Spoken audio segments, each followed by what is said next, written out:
They've done their duty. Now you can do yours. Inside this convenience store, they have the most terrifying zombie head right here next to the cookies, cakes, and pineapples. You can get a Texas-style boot with a lighter included, or one with a shot glass entwined. The name of this place is Choke Canyon. Choke on them! Choke on them! Welcome everyone, Adam the Woo here, and if you got that reference, you can pat yourself on the back for being a self-proclaimed aficionado George Romero zombie film nerd. Congratulations. That's good. It's my second channel, daily vlog channel. It's the Daily Woo! I hate to break this to you, horses. I hate to be the one to tell you this, but we are in cow country. I wonder if they get a little jealous that they are not on the street side. This is kind of interesting. This random structure next to the railroad tracks, made out of rock. Wonder what purpose that served. To cruise off the beaten path a little bit today. It's kind of par for the course lately. Hitting some of the back roads, watching goats frolicking in the fields. I see you hiding back there. I see you hiding. Caught ya. I've never seen anything like this before. What I thought were real horses standing there are just embedded in the entryway to that house. Wow, look at this guy. That is a big longhorn. The size of the horns on his head are huge. We're having a staring contest. You staring me down? Who's gonna blink first? He's licking his lips, and that is moderately terrifying. Guess right, turn away. I won. No. We're not starting over. I won. I won! I stopped off in this little Texas town, and that's not a clever description. It's the town's actual name. Now, it could possibly be pronounced Lytle, but for the sake of fun, I think it's called Little. Oh, wait a second. We might have a confirmation. Check out the barber shop there. Littleton's. It is the town of Little. Little town, it's a quiet village. Every day like the one before. Little town full of very non-little bales of hay. Waking up to say, there goes the baker with his tray like always, right next to the Maytag repairman. Some of the building interiors aren't all here, but there's a variety store and a feed shop to feed your steer. And I think it's best for me to stop singing this song. That was a Beauty and the Beast throwback. There appears to be a stampede rolling through. And look at this guy's nose. It's a Coca-Cola top remover. And that wasn't the only interesting thing. I didn't want to get too close because those guys were anatomically correct. Even though this is an antique, I'm pretty sure it probably still works. I think they repaired them and fixed them here.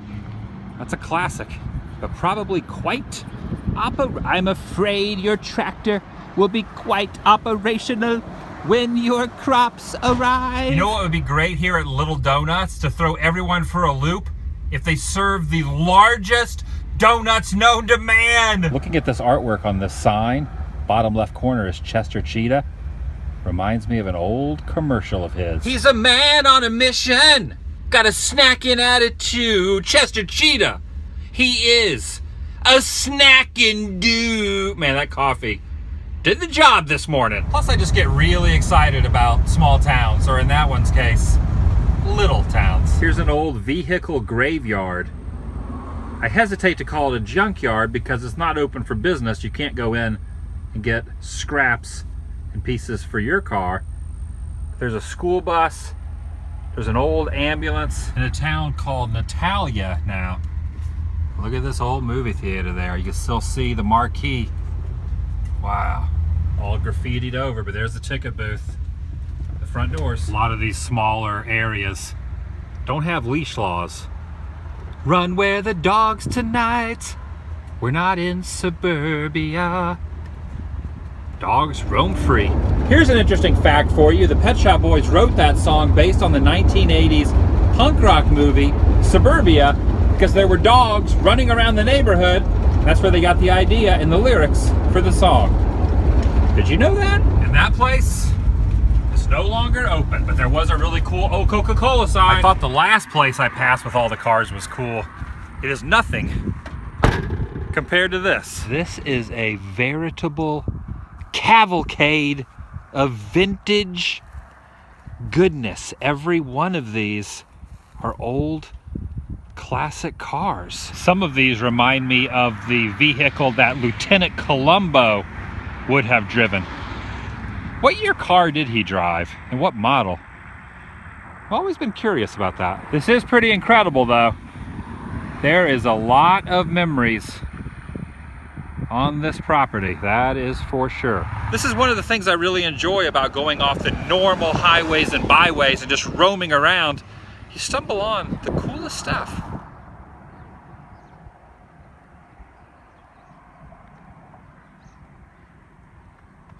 Now entering the town of Devine, heading downtown. Small little community. Love these old buildings. The local paper, the Devine News. Just my opinion, but climbing that ladder there, not a good idea. Structurally sound, it is not. No idea why I'm talking like Yoda right now. That bridge we just went over, we crossed Burnt Boot Creek. True story. Just a random green deer statue in the yard. What's up, fellas? What you doing? This is a pretty normal looking church for a small town.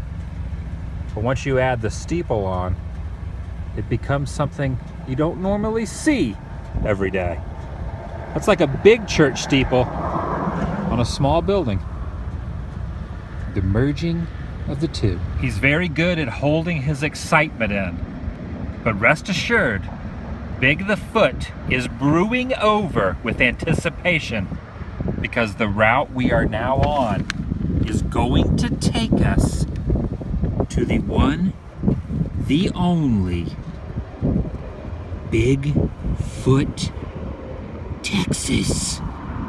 It exists. I can't make this stuff up. In 9 miles, we're gonna witness history. All these years, all the opinions, all the controversy, it was right under our noses. They say everything's bigger in Texas. Why didn't we get the hint? This is truly an epic occasion. I had no idea that right down this road is a town of Bigfoot. Well, I didn't until yesterday when I saw it on the map and I said, I'm gonna go there. Seeing the terrain, it just all makes sense now. Plenty of places to run and hide and not be found. And naming the town exactly after you, no one would ever suspect it. Genius. Big the Foot, you're home. It's pretty incredible that this town actually exists. The sign is amazing. The park can only be used by Bigfoot. Bigfoot Community Park, Frio County, Texas. Look at the marks on the door. Could that be? Most likely, yes. All joking aside though, this community was developed in 1860 and was eventually named after a Texas Ranger who had the name Bigfoot. But it goes without saying, I'm sure the locals are used to those, going off the beaten path, cruising through here to see these guys. About 400 people live in this town. And this is the post office. Check out the name. I know you're excited, buddy. I am too. On the notices board, there's something called Bigfoot birds. Hitchcock would be proud. You seen any, big guy? You seen any? They're out there. Can't totally be 100% confident, but I think that is a Bigfoot under this museum sign dedicated to the Texas Ranger, Bigfoot Wallace. It is, however, closed. There are wooden horses on the side of the building, though. This building is a replica of the one where the Texas Declaration of Independence was signed in 1836. And this is kind of making me sort of homesick for California because the side over here Reminds me of the area at Knott's Berry Farm that you walk past to see Sad-Eyed Joe. Sad-Eyed Joe would be right there. That looks exactly like the building next to Sad-Eyed Joe. All it needs is the woman's leg protruding from the side of the building. I wonder how old Sad-Eye's doing. If he's escaped yet or if he's still stuck in that cell. I guess they do embrace it. Bigfoot Community Center has paintings of feet on the sign.